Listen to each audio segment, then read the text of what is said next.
पुरानी पेंशन लागू करने के लिए राज्य कर्मचारियों ने की बैठक की अध्यक्षता संघ के अध्यक्ष साथी सुरेश ने की।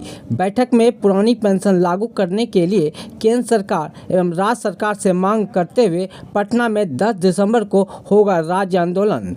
भागलपुर सुल्तान के आदर्श मध्य विद्यालय के प्रांगण में सुल्तानगंज प्रखंड इकाई संघ के बैनर तले national movement for old pension scheme के सदस्यों द्वारा अहम बैठक किया गया।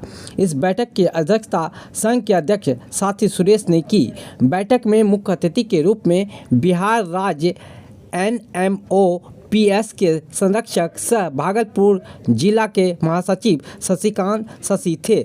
बैठक में संघ के अध्यक्ष विनोद कुमार, सुरेंद्र शाह, सुजीत प्रसाद सिंह, राहुल राजहंस, यशवंत कुमार, राजेंद्र प्रसाद मोदी, शशि कुमार, नंदकिशोर शाह सहित इत्यादि राज्य कर्मचारियों ने अपनी पुरानी पेंशन लागू करने के लिए केंद्र सरकार एवं बिहार सरकार से मांग करते हुए कहा कि हमारी मांगे सरकार के द्वारा पूरा नहीं करने पर 10 दिसंबर को पटना में राज्य स्तरीय आंदोलन का भी आह्वान किया और आने वाले लोकसभा चुनाव में केंद्र सरकार भारी नुकसान होने की बात कही। इस दौरान सैकड़ों राज्य कर्मचारी मौजूद थे। इस दौरान राज्य कर्मचारी संघ ने क्या कहा, देखें तमाम रिपोर्ट।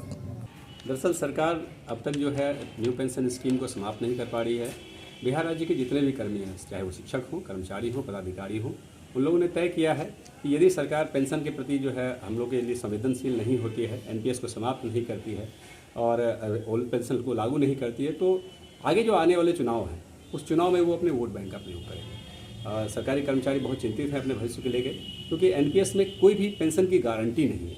और यदि सरकारी कर्मचारी की बात करें तो सरकारी कर्मी का मतलब ही होता है कि वह भविष्य में जब रिटायर होगा तो एक सुनिश्चित पेंशन की गारंटी लेकर घर जाएगा और निश्चित पेंशन पाएगा, जो आज तक होता है। लेकिन NPS में 1 रुपये की भी गारंटी नहीं है, इसलिए सरकारी कर्मचारी चिंतित हैं। अपने जो भविष्य के लिए वो बहुत ही अनिश्चित हैं, उनका तनाव बढ़ा हुआ है। दिल्ली में भी आपने रैली किया था जी, उस माध्यम से क्या वार्तालाप हुई? देखिए, दिल्ली में लगभग 5 से 7 लाख कर्मचारी जो वहाँ गए थे, उन्होंने अपनी प्रेजेंस दिखाई है, उन्होंने अपना एक ताकत दिखाया है। उन्होंने यह बताया है कि जो सरकारी कर्मचारी हैं उनका एक अपना वजूद है, उनका अपना एक वोट बैंक है। पूरे देश में लगभग 15 से 16 करोड़ जो है उनकी संख्या है।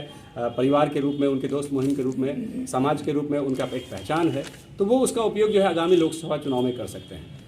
सरकार यदि अब तक निर्णय नहीं ले पाई आगे को, तो इसके लिए उनके लिए विपरीत परिणाम हो सकता है। आपने हिमाचल में देखा होगा, आपने बीच में कर्नाटका चुनाव में देखा होगा। तो सरकार यदि जल्द से जल्द इसको घोषणा कर दे तो उनके लिए लाभदायी है। क्या लगता है, अगर घोषणा नहीं करते आगामी लोकसभा चुनाव में बिहार में क्या असर पड़ेगा? बहुत असर पड़ेगा। सरकार के जो मुख्य अंग होते हैं, रीढ़ जो होते हैं, वो सरकारी कर्मी होते हैं। सरकारी कर्मी ही चुनाव कराते हैं, सरकारी कर्मी ही सभी योजनाओं का लाभ लोगों को पहुंचाते हैं। जितने भी योजनाएं हैं उनका मूर्त रूप सरकारी कर्मी ही उनको करवाते हैं। तो सरकारी कर्मी जो रीढ़ हैं, यदि वो रीढ़ कमज़ोर पड़ गई तो सरकार कमज़ोर पड़ जाएगी। सरकार जितनी भी बातें कर ले, पर यह निश्चित है कि NPS किसी के लिए लाभदायी नहीं है, बल्कि बिहार सरकार के लिए भी।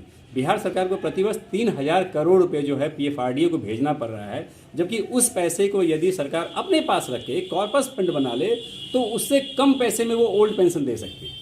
इसका उनको आभास होना चाहिए, उनको जानकारी होनी चाहिए। इससे उनको हर प्रतिवर्ष उनको नुकसान ही हो रहा है। आप अगर देखेंगे, अब हाल फिलहाल में करीब 2 लाख टीचर भर्ती हो रहे हैं। उस 2 लाख कर्मियों के जो पेंशन की राशि है वो भी अगर सरकार भेजने लगे तो लगभग राशि 8 से 9,000 करोड़ रुपए प्रतिवर्ष खर्च होगी। बैठक के माध्यम से क्या कार्यक्रम कर रहे हैं? मैं बैठक के माध्यम से सरकार को सिर्फ इतना ही कहना चाहता हूँ कि हुजूर, आप जितनी जल्दी हो इस NPS को समाप्त कर दें। ये राज्य हित में भी नहीं है और सरकारी कर्मचारियों के हित में भी नहीं है। आप जितनी जल्दी इसको खत्म करेंगे, राज्य के राजस्व में भी वृद्धि होगी, अवश्य रूप से वृद्धि होगी और सरकारी कर्मचारी हर्षित होकर आपको अच्छी सेवा दे पाएंगे।